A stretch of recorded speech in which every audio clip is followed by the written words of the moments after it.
Hello and welcome to the Stafford Connect podcast. I'm Tom Cohen. Before we begin, I'd like to note that this episode marks the beginning of the third season of this program. It's hard to believe that 2 years have already gone by, and in that time we've had a lot of interesting conversations. I'm looking forward to many more just like them, and I hope you are too. That being said, tonight's program will focus on an issue we're likely to hear a lot more about in the future: energy. Growing communities like Stafford are constantly faced with an increased demand for energy. The growth of data centers in Northern Virginia only serves to increase the demand further. There's really only two ways to meet that demand. You either have to build more power plants or increase your infrastructure to draw power from existing power plants up to other areas. Dominion Energy has announced plans to do the latter: increase infrastructure in the form of a new 500 kilovolt transmission line. They're calling it the North Anna to Bristers Electric Transmission Project. It used to be called the Kraken Project. On this episode, we'll talk to Stafford County Supervisor Tinesha Allen about the project. Tinesha represents the Griffis-Widewater district. She's been on the board since 2019, so she brings a number of years of experience to this discussion. Welcome, Tinesha. It's great having you here. Thank you, Tom. Thank you for having me. Thank you for inviting me. Oh, my pleasure. We've been friends for a long time. All right, so we begin each episode with sort of asking the guests to sort of tell our audience a little bit about themselves so they get to know who you are, because we have such a wide audience. Sure. So my name is Tinesha Allen. I represent the Griffis-Widewater district. I was elected in 2019, and I'm going into year 6 on the board. Currently, I am a practicing registered nurse, and I also teach temporarily our nursing aid students and medical assistant students for Stafford County. And I serve on the board, and I also work at Stafford Hospital. So I do a lot. Originally, I am from Brooklyn, New York, by way of Georgetown, Guyana. I am a first-generation immigrant. I moved to New York when I was in elementary school. I went to Vanderbilt for my first undergrad with a degree in political science and history, and then I went to nursing school at Shenandoah for a nursing degree, a bachelor's of nursing. And my family and I, we moved to the Stafford region officially 10 years ago. So I've been in Stafford for a decade. It's crazy how fast time flies, right? Like there's a whole saying that time and tide waits for no man. So it literally hasn't. And so here I am on year 6 on the board. And I just kind of wanted to come out and kind of answer some questions to the best of my ability and kind of give the public a inside look into my thought process, how I make policy decisions, and just provide some genuine responses, especially for such a very thorny and touchy subject. And so I appreciate the opportunity to come out and do this. And just for the record, everything I say is completely my opinion and my opinion only. It is not reflective of the Board of Supervisors or any other board member. I only speak for myself, so. Awesome. Oh, thank you, Tanisha. And the topic today concerns the effort to expand the availability of energy, specifically the construction of a 500 kilovolt transmission line connecting the existing North Anna substation to a proposed substation in Caroline County, which they affectionately called Kraken, and from there to go through Stafford County into Fauquier County. Dominion Energy initially called this the Kraken Loop, which we were joking about. Any of us who know anything about literature wondered why they picked a monster. Now it's called the North Anna to Bristers Transmission Line Project. So as a bit of a tongue twister. And before we really get into this, we've reached out to Dominion several times but received no response.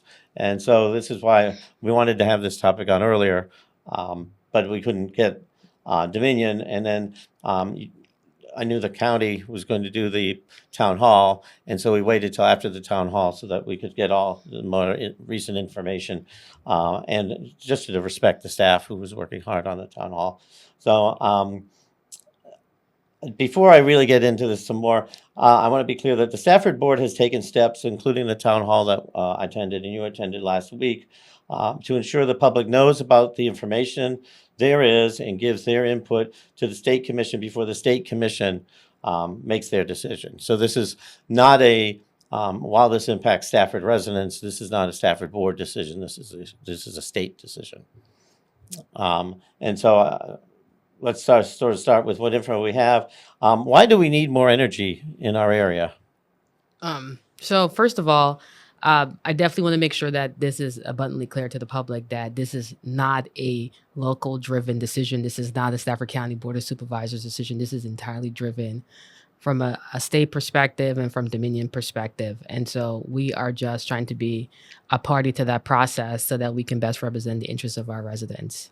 So I just want to make sure that disclaimer is out there because I know people assume that either we have some deal or maybe we knew or just a bunch of nefarious reasons. And I promise you none of it is valid. We didn't know. So, but why do we need more energy anyway? Dominion, according to them, and according to some of the information provided too, if you follow on the federal level, especially with the push for AI and the demand for data centers and energy, is just a low demand. From what we're told, between Dominion and their, I don't know if it's their parent company or their partner company up in Pennsylvania, PGML, it's just a demand issue. And so, as you know, in Virginia, it doesn't matter where a customer sets up shop or where a business operates or a resident, everyone is required to have access to power. And so over the last 10 years, 10 to 20 years, we've had an explosion of development in the tech sector, the IT sector, and then now in the AI sector. We also have just more people just moving to Northern Virginia and Virginia in general, right? Because over the last couple of governorships, we've had tremendous amount of economic development. And I'm not going to sit here and pretend that one of the biggest drivers for that is data centers, where a lot of the governors have pushed that industry, and for obvious reason, right? Like data centers' home is in Loudoun County, like it started in Loudoun County.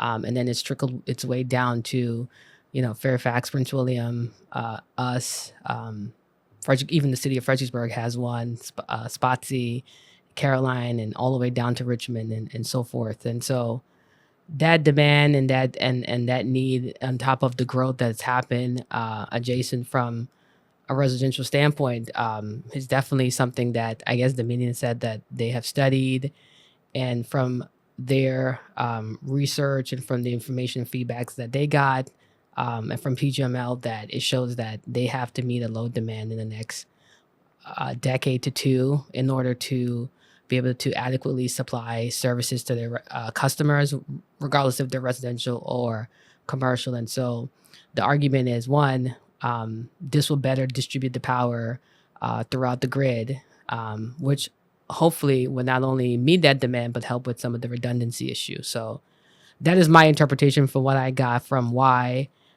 both from a Dominion perspective and then just reading some of the stuff in the federal government, because the federal government is also driving this demand, especially the Defense Department, right? And we happen to be home of the Defense Department in Virginia, right? So being mindful of that and being mindful of all the expansions that we have with data centers, it's just par for the course that energy demands are going to be up. So here we are. And you mentioned residential. I mean, everybody's got their laptops, their cell phones, their desktops, right? And so to me, iPads and everything. Right. And to me, that is the conundrum, right? If not the irony in all of this, right? Like I get that there is a for a lack of better phrasing, there's kind of a price to pay, right? Like you have to kind of, the old phrase, pay the piper, right? We're in 2026 where technology is so closely intertwined in everything we do, from a day-to-day perspective, right? It doesn't even matter which field you're in. You can pretty much touch technology. And then now with the fast integration of AI into all these fields, and the acceleration of AI, and all the industries, right? Because we're in an AI arms race with China. Um, it's driven a lot of some of these decisions, right? So when people say, well, why do we need all this data center? I would ask you, what do you do every day that requires data? Just, and I'm not even being, facetious or flippant. I'm being serious. Just think about it. Like right now on my persons, I have an Apple Watch on that's capturing a bunch of data, right? Um, think about from a hospital perspective, right? Like if I just relate that back to my job, I mean, we store so much data of people's health, right? Schools, right? Think about the amount of data that we're consuming when we're home, right? Your smart ovens, your robot vacuums, your dishwasher, I mean, TVs, right? You're all streaming everything. Your smart cars, right? I mean, literally, data. What do you call it? Not data. Technology is so integrated and intertwined in our lives that if you try to remove yourself from part of that process, it's almost like it's an alien concept, right? So if you're going to consume that much data, it has to go somewhere, and we're not at the stage as a civilization as yet. I know that a lot of the tech companies, because I do follow a lot of this, I know a lot of the billionaires are trying to move that towards quote unquote space, right? Like that's the next frontier, right? Space to do some of that. But as of now, until we can get there, unfortunately, it's amassed on land, right, where it has to be housed. And I will say this though, one of the things that people don't realize is that as a Americans, we enjoy convenience and we enjoy expediency. We're very impatient. We don't like to wait. So by having data centers or the power to source them in a certain proximity, it creates the redundancy. And because of redundancy, it reduces latency, lagging, all the things that would frustrate us. A perfect example I can give to that is I want to say a couple of years, maybe like 2 years ago, I was when we were in the process at Stafford County deciding if we wanted to have them when we had toured a site in Prince William County. I remember one of the sites we were at, because they were already operational. Amazon was down, and people were just losing their mind just for those couple of minutes that they were down. Think about when Outlook is down, how companies can't function, right? Organizations can't function. We experienced that as a board a few years ago when Outlook was down. We were crippled for a little bit. So having that redundancy and the ability to reduce that latency, that lagging, and that loss of information is very, very important. And like I said, we're literally in a arms race with the other potential superpower to try to keep up. And so in order to keep up, right, like Americans, we love to be the best, right? Like, I mean, our president really says, we're the greatest country, make America great again, all that stuff. Well, you got to be able to compete. And right now, everyone is involved in AI. And all that data and all that stuff has to go somewhere. It just can't just magically just poof. So unless as a country and as a society, we've decided that we're going to divulge from that, then it's not possible not to have them to exist. So for me, the conversation always has to start from reality, like and honesty. Like I understand that I'm doing this and I'm taking part of the problem, and so I then can't act as if part of the solution I don't even want to touch. Right. Well, and so there's several maps, and we'll have a link on the YouTube page, and we'll periodically show the maps up here behind us to sort of show the different routes. But I guess what could you say generally about the proposed route and the project? So from what I know, it goes through the 5 localities, right? Like it's going to start. It's Louisa, Spotsy, Caroline, Stafford, and Fauquier, and then within Stafford County, it touches every district except mine. So there's a little irony in there.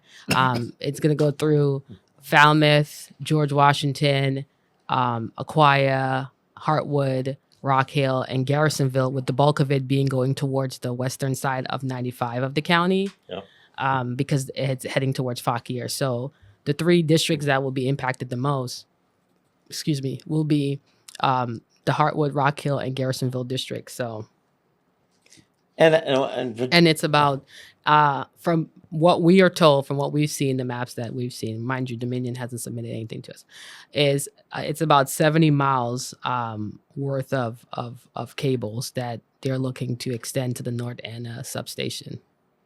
and it, and at the meeting at the town hall, they made it. Excuse me, Oh, from the North Anna to the Kraken understand. substation. I want to make sure. So Yep. they want to connect the North Anna to the no longer Kraken Bristers transmission. Yep. Yeah, so it's going to be about 70 miles.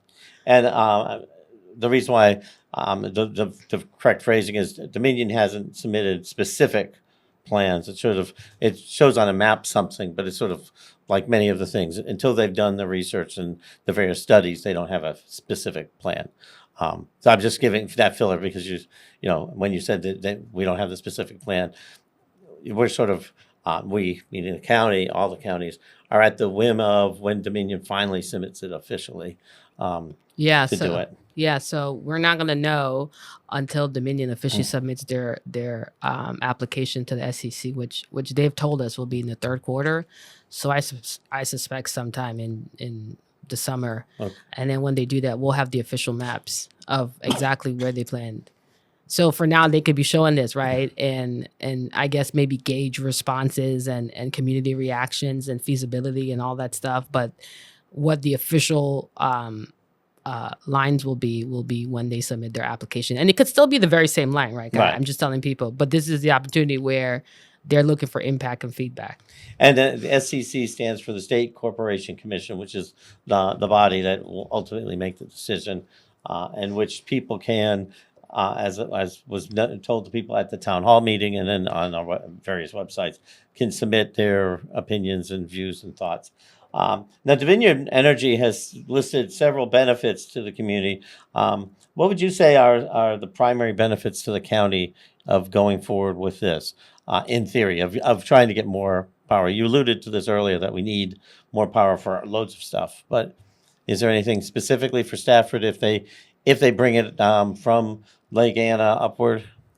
I mean, if I'm being honest, I don't know of something that, like, for one, I just want to make it clear, there's no financial benefit, right? Dominion isn't gonna benefit us financially by writing us a check or anything. So I don't want the public to think that we're gonna get a financial benefit from this project, right? We have no say in this. Like, I think that's very, very important. But the only thing that I can see, and like I said, I don't know, but if I would take a guess, and this is just in general, it would be just the redundancy issue, right? Like, I know some of the western parts, I know when you and I got on the board, some of the western parts of the county and my district, well, now it's not as much, right? But my district struggled with loss of power, especially during storms and whatnot. And so I would hope, depending on how this project is built, that aspect of it, of reducing that loss of power and creating the redundancy, would help. Because I remember, I want to say maybe 3 years ago, I did a walkthrough with Dominion going up into Widewater when I was trying to ask them, and I said, hey, how do we reduce the loss of power during storms? Or if power is lost, which is something that happens anyway because our lines are overhead, is how do we make sure that power is resumed in an appropriate time, right? Because one of the things that we struggle with as a county for a while, especially the far outreach or outskirts of the county, is that sometimes it takes a little longer for power. I mean, the greatest example of this was when we had the snowstorm, right? When we were stranded for a long time without power. So if I'm making a logical conclusion, this is just me and my logic, right? Would be, and Dominion said this to me too. They said, what helps with reducing the loss of power and reducing the wait times is redundancy.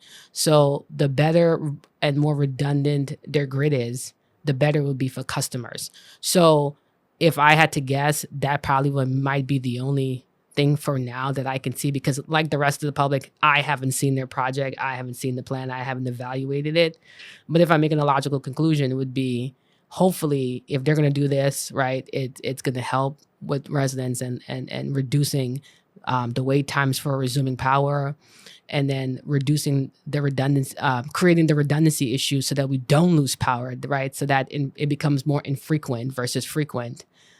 Because I'll relate this back to my job as a medical person, right? A lot of people rely on home medications or home medical equipment that uses power, and so anytime they have prolonged losses of power, that's a problem for them, right? Especially the elderly, or those that are severely disabled, or the ones that are disabled and take care of themselves, right? So making sure that people always have power is always the best way to go. So if I had to guess, that for now, without seeing anything, that'd be my guess. And do you have anything that you can think of as being a negative to the county?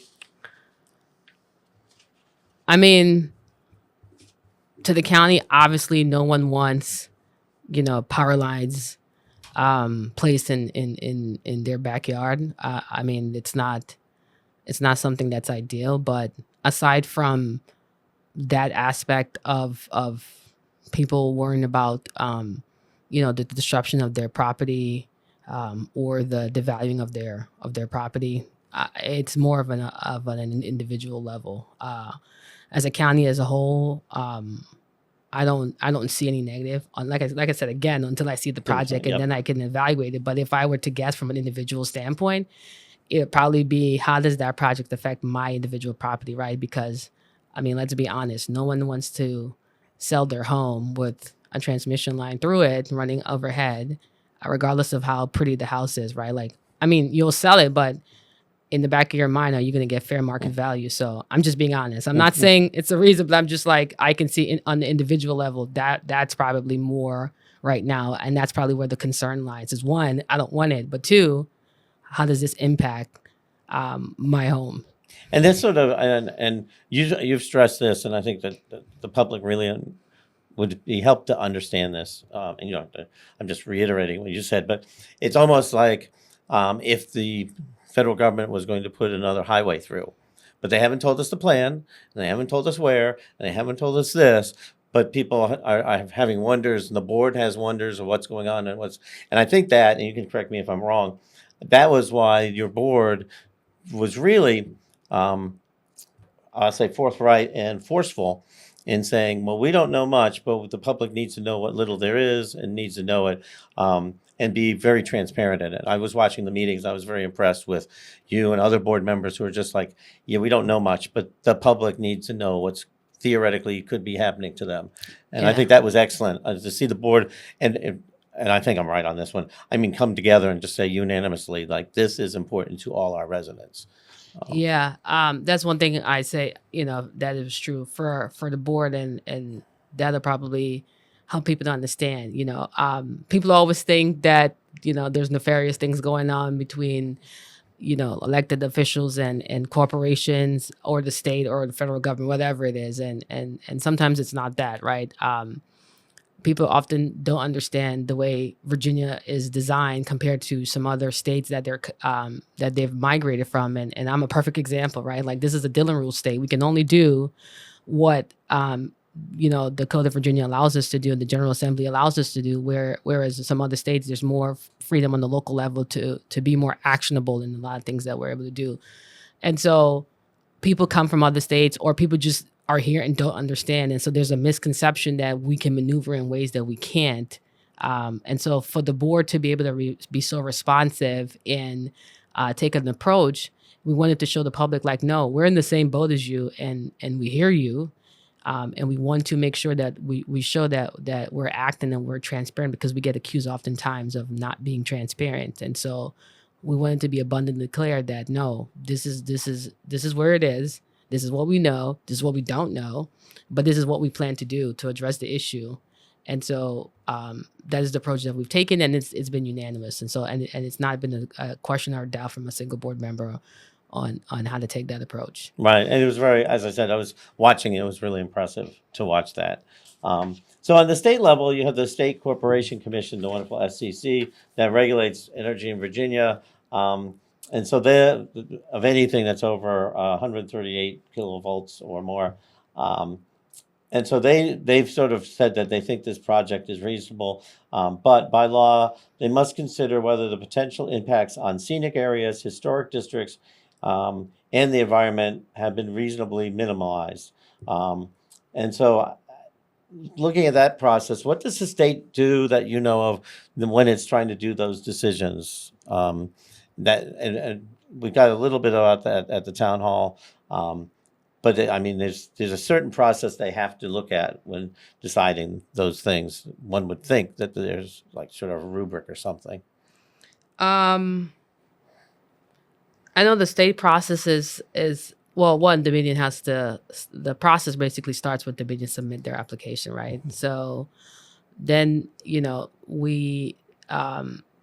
there's a community engagement piece. I know as a board, we can be a respondent to the process, which we plan on doing through our council that we hired. And then there's meetings, which the SEC will consider between the community input, the respondents such as ourselves and Dominion's project, and then kind of decide what is the best solution. And so as far as I'm aware, that's the process. That there's probably maybe pieces I don't know, but from a higher level standpoint, it's pretty much straightforward as that. And so we're trying to get in that earlier part of the process where we can get the community engaged, which is what the genesis of the town hall was for. And shout out to our staff. They did an amazing job. Our county attorney's office and our admin team.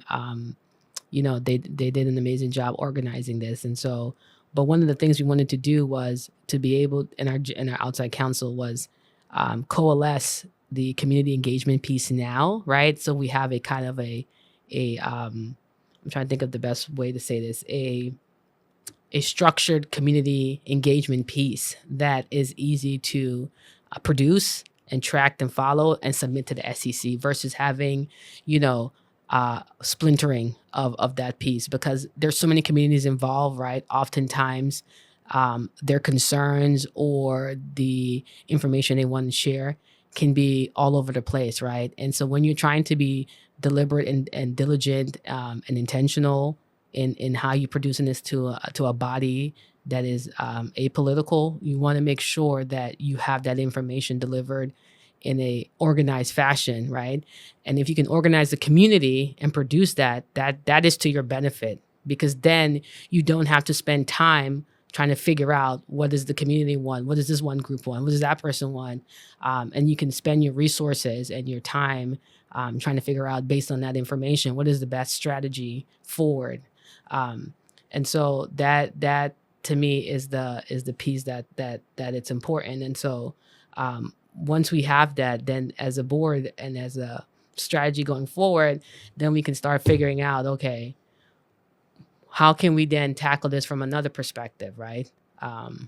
So.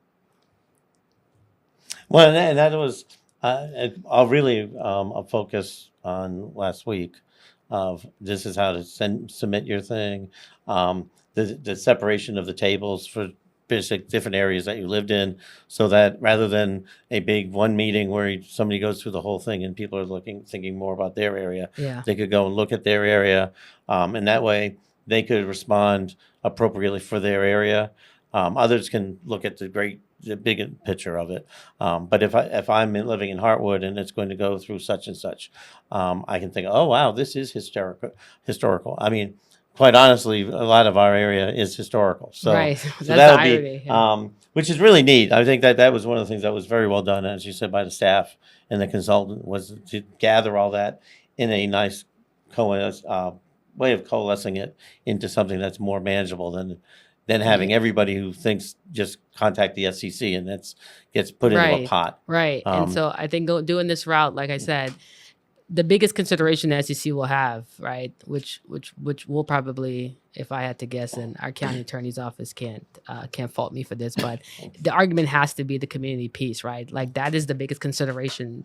That's going to be the driver for them to decide how they want to approach the project, right, and how they want to make a decision. And so if we know this going in, right, then you have to make sure that piece of your defense, right, for lack of a better word, is airtight. So the approach that we have in capturing the community engagement to present to the SEC, and then it also helps us because then now, it's also easy to track, some of the residents and constituents that might be even greatly impacted. To be able to come before the SEC and speak, because we will have that opportunity as well, right? Where you can have that. And then it also helps with showing the SEC that no, this is not a hysterical response, right? This is a focused, organized, serious consideration that we want you to take. And so sometimes I think the professionalism of responses goes a long way, right? Like think about you and I. Yes. If you're sitting there deliberating on something, you appreciate someone being professional and how they're handling their business, right? So I think that to me is important. And so hopefully once we submit that information, once Dominion starts the process, obviously we are getting ready to do an engineering feasibility study of figuring out if the lines can be buried or not, or how much of it can be buried, where's the best, like once all that information, so that becomes the second piece, right, that can tie into our community piece, and then there's other things that we can do from a board perspective after to kind of address some of this. But our job is to make it a very strong case to the SEC why you shouldn't consider a complete overhead decision, and you should consider either a compromise of both or completely bury it or whatever. But our thought process as a board is we don't want to leave any stone unturned. And we don't want to, as they say in basketball and sports, like I'm a huge sports fan, you don't ever want to walk away with regrets, right? You want to make sure that you did as much as you possibly can and that's afforded to you, right?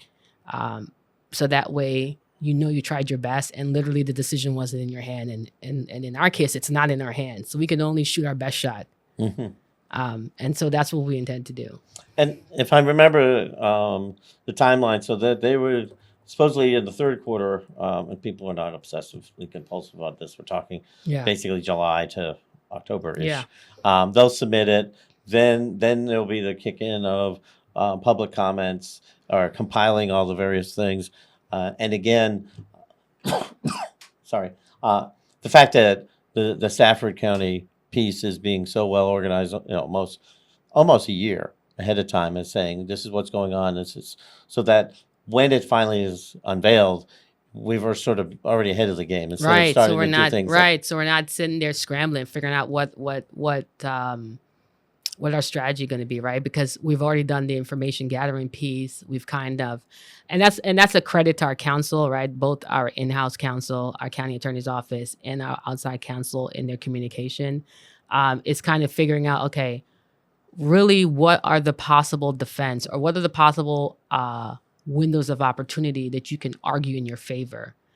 And so if we know, for example, you only have a set amount of options, right, or variables that you can argue in front of the SEC, why not make sure that you give yourself a head start so that you've done your research and you're well oiled and ready to go, so that when Dominion presents their stuff, right, you now already have your research. Now your next step in that process, right, logically speaking, is to then figure out, okay, I have the information. Now what is my end goal strategy to get to where I want to? Versus now, you knew Dominion submitted and now you're just in scramble mode. Like if you're in scramble mode, right?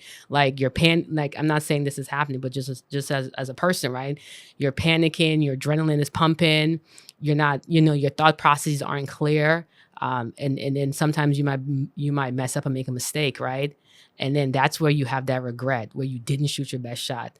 So by having all this legwork done ahead of time, we're positioning ourselves and our counsel to be able to come up with a strategy based on all the information they've gathered to then know exactly what we're going to argue in front of the SEC on why we take a position.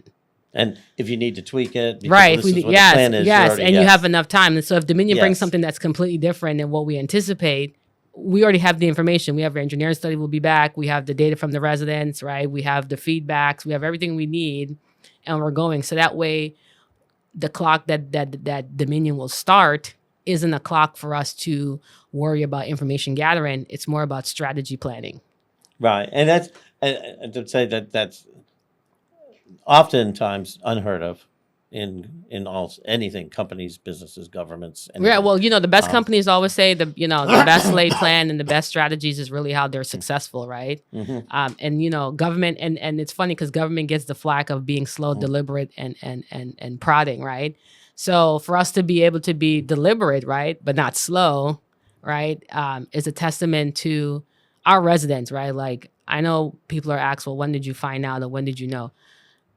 we knew when the residents came and told us, because as you know, Dominion is not required to let us know. They have no legal or requirement to notify us on any of this. The requirement starts when they submit their maps.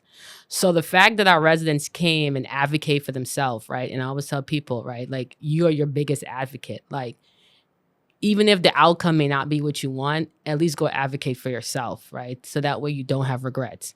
So when our residents came to advocate to us and was like, guys, listen, did you know Dominion was having a town hall asking us or informing us of where they're putting a power line in our yard? And in some ways, I guess that was Dominion's, foray into stepping into the hot water to kind of figure out and gauge community feedback and see if this is feasible or what the outcome.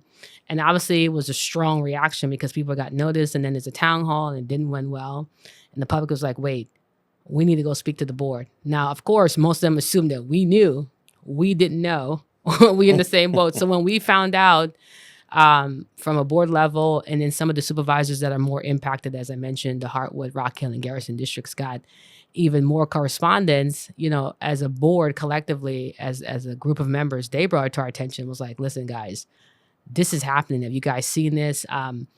Our staff got information, and so they, from Dominion about some of that stuff. And so when we all got a whiff of what was happening, and shout out to, Supervisor Young, Vanuch, and English, they were like, listen, we've got to do something. And they tasked, our county attorney with coming up with how do we deal with this? And that office did a great job of giving us, options and legal advice. And we are where we are, where we were able to act. So to be honest, the residents are the biggest advocate. We didn't know. And it wasn't, we didn't know because we were negligent, Right. Yep. or we chose not to. Dominion didn't tell us. And so people understand there's technically two town halls. There's one last week that you all arranged, but the one that the residents heard about and had concerns about was one by Dominion. Right. That's when that's when it was a first separate one. started. Yeah. Right. I just wanted to make sure people. Yeah. knew there was No. two. That's completely. The Dominion had their own, where it was like, surprise, Yep. you're getting power lines, and they went out with notices to people, and then so that was the first one, and then we were like, wait, what? And so we did our own so that we can inform residents and get feedback from the community so that we can build our strategy to deal with it. So yeah, let's not conflate the two, No, that we were tag I know. teaming with Dominion. That's right. Well, and the other thing that's sort of ironic is, and it goes back to where we started, was a lot of this is for helping people with their phones and their computers and all their technology. Right. And we have loads of technology, but people work so much that often they don't know what is going on in the community at Dominion large. probably banked on that. They that's probably right. banked on no one showing up, and so when they saw the amount of responses they got, I don't think they were ready for that. And I will say this, I know initially they were thinking about submitting their application sooner. And the fact that they have now pushed it back to the third quarter, because initially we were told possibly second quarter. And so them pushing it back to the third quarter, them even changing the name, right, tells you that the strong response from the community and the strong response from the county in dealing with this has definitely given them pause, right, into how they're going to approach this. Because I mean, let's be honest, part of it is a PR nightmare for them, right? Like they don't want to deal with this.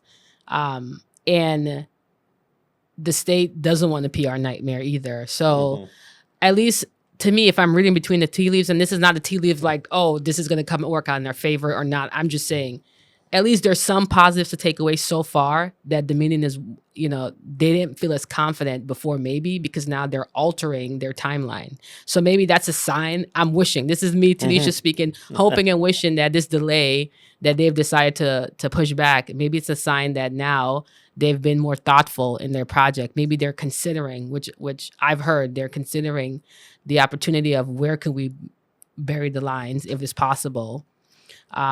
Or, how do we take the community feedback? Because remember, the SEC does take that into consideration. So if Dominion is worried about public outcry and public perception, they want to make sure that they can counter that argument in front of the SEC. So if they're doing this, maybe they feel right now they don't have as strong of a case. I don't know. I'm hoping. I couldn't tell you.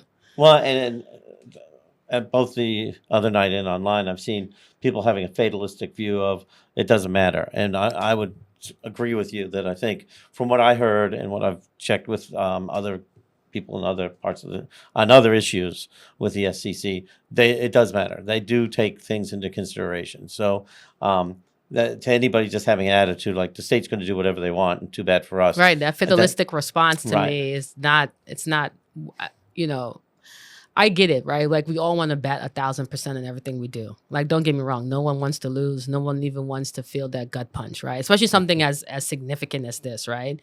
But for you not to advocate or stand up for yourself or fight, to me, that's a non-starter, right? And so even if the outcome doesn't work out in your favor, maybe in this instance, I always think about the butterfly effect, right? Like this go around, maybe you may not have gotten the desired outcome, but I'm pretty sure if you look at Dominion, they have a report that I'm not sure if it's available on their website, but it kind of lays out the load demand for the next 50 plus years of what it looks like, right? From Pennsylvania down to the Carolinas, right? If you look at their load demand, this is not the end all and be all. I don't know about Stafford County, but I'm just saying in Virginia in general. My thought process of that is, well, for you may not be the immediate beneficiary, and this is the altruistic part of me and the utilitarian thought process that I always have. However, future neighborhoods and peoples can be impacted in a positive way because now those SEC commissioners and future SEC commissioners are going to be more cognizant of things that you brought forward, right? And even as a corporation, as Dominion, like we all know corporations are not the greatest, right? Like their end goal is profit. But we want them to be more socially responsible, right? And so the thought process is that this may be a lesson to Dominion in how you go about engaging the community so that even if we make this process even a tenth harder for them, it's going to cost them money and time that they don't want. Because what people don't understand is that they have to deliver their projects at a certain time. So the more time that this delays them, to be able to deliver their project, that's a cost analysis examination for them. And so future projects, they're probably going to consider a lot of the stuff that Stafford County is causing them to, and to some extent probably with Loudoun too, because they have to deal with Loudoun, is causing them to address, right? Because now more than before, people are more engaged in advocacy process in government, period. So don't think of it as, well, I'm going to be fatalistic and it's not going to work out for me. It is what it is. It may not be for you, but think about the affects everyone else potentially in the future where Dominion might change their business model or how they go about doing things like this and the state. Right. And even if they went to burying some of the lines where before it was never even thought of. Right. It was a non-starter. Shows that public input makes a difference. Is there a link on the Stafford County website that we can put on the bottom of our page that sort of says where to get to the consultants thing with the QR code and all that? I think we're working on it, and there is. I can't sit here and say for sure because I don't know, but I knew after the town hall, some of the board members have provided feedback to have that QR code link.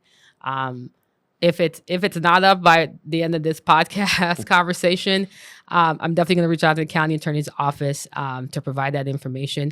To be honest, the best way to find out if you're listening, if it's not up yet, probably just go Ask Blue and type it in, and you can find out if it's available. Because Blue is pretty good. And here's the irony. Yeah. That's the county's chatbot, right? Yep. So you can ask Blue, but I know that's something that we're planning to do. I just don't know if it's already on the website. And this will go up in April. So we have a little bit of time. Yeah. So by the time this podcast, you'll know because we want the responses back too. So we have, if for those of you who are statistics or statisticians, I should say, you want good data, right? So that you can show an accurate representation of your modeling. So please respond, right? Like this is your opportunity to respond and engage. For those of you that can't show up in person physically, show up this way, right? Yep. I know, I get the irony that you're doing it on your phone, your tablet, or your computer. We're not worried about that, right? Just show up, right? And on Facebook, I know there are loads of people posting the QR code and stuff, Yes, which yes. is really neat. I mean, it's Right. all different sites that people are Right. saying, make sure you reach out.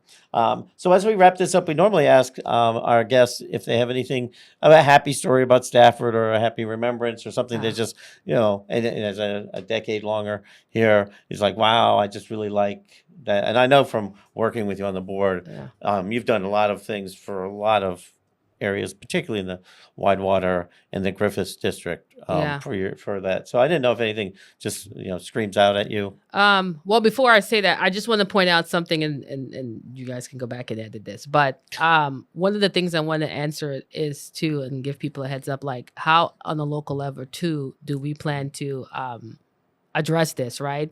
So one of the things that I know in talking to our county attorney's office that they said that they plan to bring to us, because for those of you who don't know, our comp plan is up for review, right? And the comp plan is basically our guiding document that kind of tells people how we want development and where we want infrastructure, and infrastructure, not just roads, but also from a power line. So one of the things that we plan to do is potentially start putting in where we would want transmission line.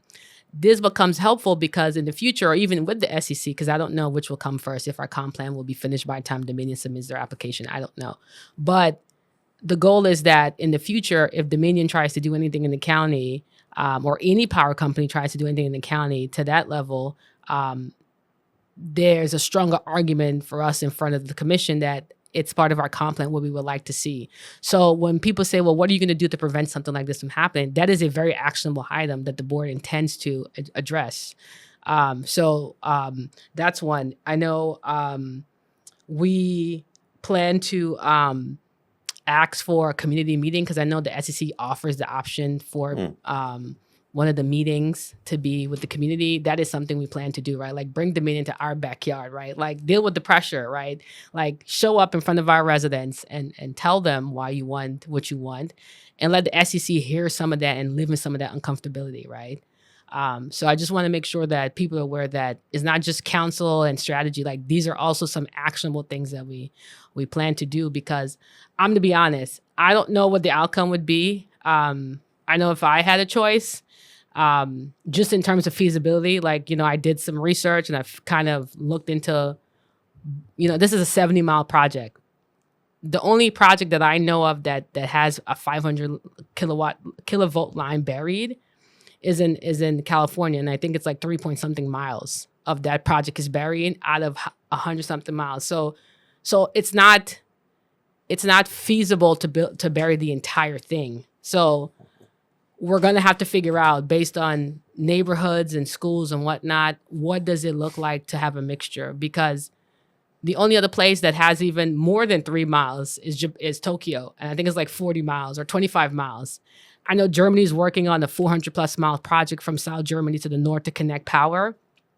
But they're still working on it because there's so much technical stuff. And trust me, I've done enough research on this. So we could spend a whole podcast episode talking about this, but there's so much technical stuff that we have to consider. And so I get residents are concerned about the cost being passed on to them, right? And I get that in their mind, rather than having all the costs passed on to them, then you might as well just bury it if you're gonna make me pay for all of this, right?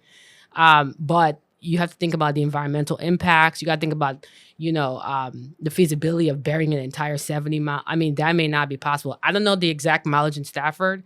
I couldn't tell you, but one of the things that we're going to do is, once we get back that engineering feasibility study, is kind of figure out from an environmental standpoint, is it beneficial to bury the entire line? Not just because it might be convenient to you, but is it beneficial to the entire county from an environmental standpoint? Because one of the things I found out was, there's soil degradation issues, there's aquifer issues, and think about all the wells we have, especially in the Heartwood district, right?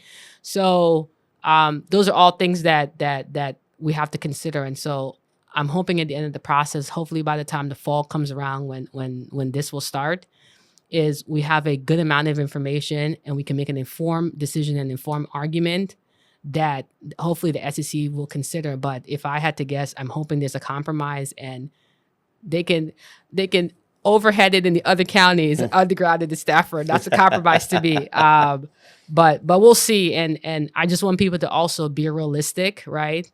and be fair, right? You can't expect the whole thing to be buried. You would like it to be buried, but the cost is about, I mean, if you get into the thermodynamics and the physics and costs, I mean, those projects are enormous in terms of cost. So if you worried now about the cost being passed on to you from overhead, underground is even worse in terms of costs. And then it's even worse in terms of maintenance, because those lines require a different type of maintenance that overhead provides, just because of heat and physics and thermodynamics that overhead provides freely with the wind that underground doesn't. So you're going to be paying 10 to 15 times more for that project if you worry about them passing it on to you. So just be patient, keep showing up, advocating for yourself when there's an opportunity or any information passed out from the county or from the state or Dominion has to engage with you. Show up. So that way, hopefully come October or whenever the decision made, which, by the way, I'm told it can take 12 to 18 months for a decision to be made from whenever Dominion submits their application. So they can submit it in October. You may not get a decision until the following fall or even a year and a half after. Yep. So 12 to 18 months is the timeline from when they submit their application for the SEC to make a decision. So you're looking at potentially 2028 before anything is decided. So you have 2 years to keep fighting, right? So, just show up. That's all I ask. Great. But to circle back to your question about stories that I like to share, the only story I like to say is, like, for me, why I got into this job and why I do what I do is, and even in my personal life and my professional life outside of the board, is I'm very people driven, right? And I'm very community driven. And I always put people first, right? Sometimes to the detriment of myself. And people always say, well, we don't see enough of it because, and Tom can tell you, I'm a very recluse person. I'm a very private person. I'm probably one of the few supervisors that don't engage in social media, right? One, I need to get access back to it. But two, I just don't like the negativity that came with it. Because for me, I do my job because I know what it's like to be on the other side when you didn't have someone to show up for you. Am I perfect? Absolutely not. I'm not. No one is. Are there things I miss? Absolutely. But every day when I show up for the county, I'm always showing up with the best intent. Everything that I do, I'm always thinking back, what is the greater good? How can my decision or the policies I'm about to make impact everyone? I take the mindset of least harm, right? So whether it's showing up during COVID, right, and helping vulnerable communities, or thinking of ways to expand services with the constraints we have, or making decisions that benefit the community. It's never from a place of malice or bad intent. And so when people say, do I engage in any of that bag? No, I don't. I do not. I don't have time for that. I don't believe in that. Government needs to be transparent. Your supervisors need to be transparent.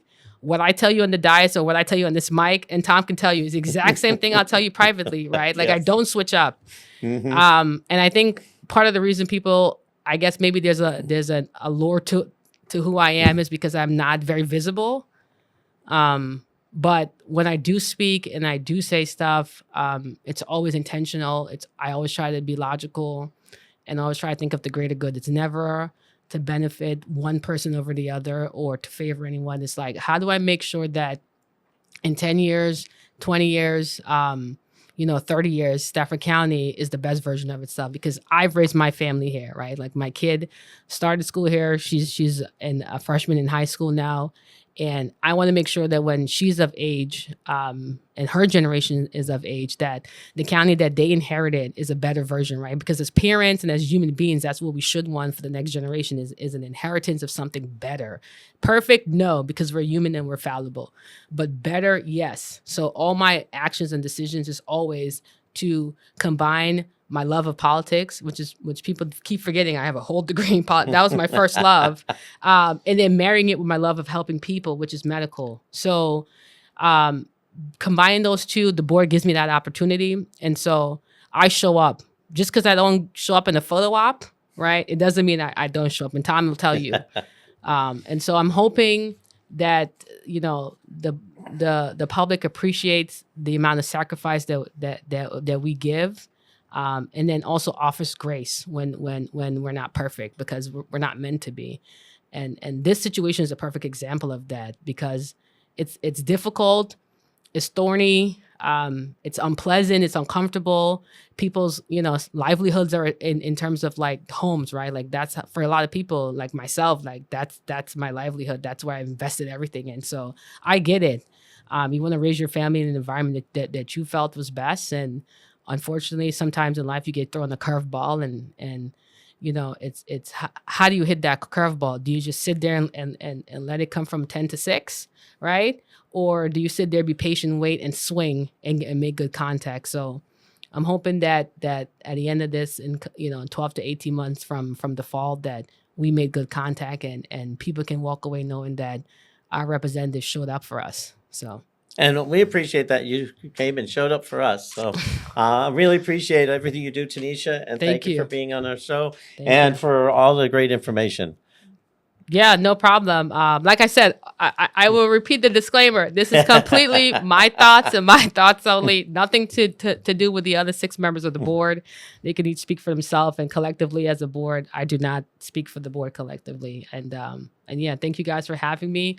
Hopefully I can answer some questions. I'd be more than happy to come back once the Dominion process started and we have more information available to us to kind of keep providing clarity. Because I think for people sometimes a lack of information creates mistrust, and amplifies those negative thoughts of ill intent and and malfeasance. And so I want to make sure that anything that I can do to help with that, so that people know, no, we're still working. Just because you don't hear about it doesn't mean that we took a day off. And trust me, that bill that our outside counsel submits to us very much reminds us that we are still working, right? So yeah. Thank you. Definitely we'll have you back on. All right. Thank you, guys. Have a good one. You too.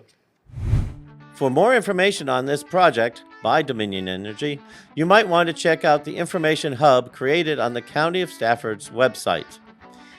And it looks like that ought to do it for this edition of Stafford Connect. I want to thank you for joining us on this episode. We do appreciate you and hope you'll refer us to all your friends.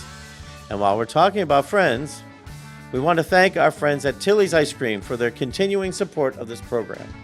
Tilly's is located at the Ferry Farm Shopping Center at 215 Kings Highway.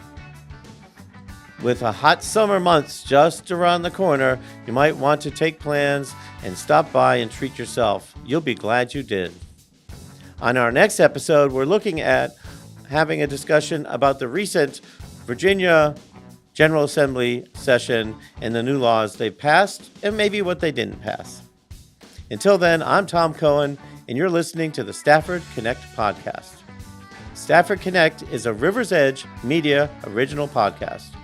You can listen to the show anywhere you get your podcast or catch the video on your YouTube channel. Stafford Connect, the conversation begins here.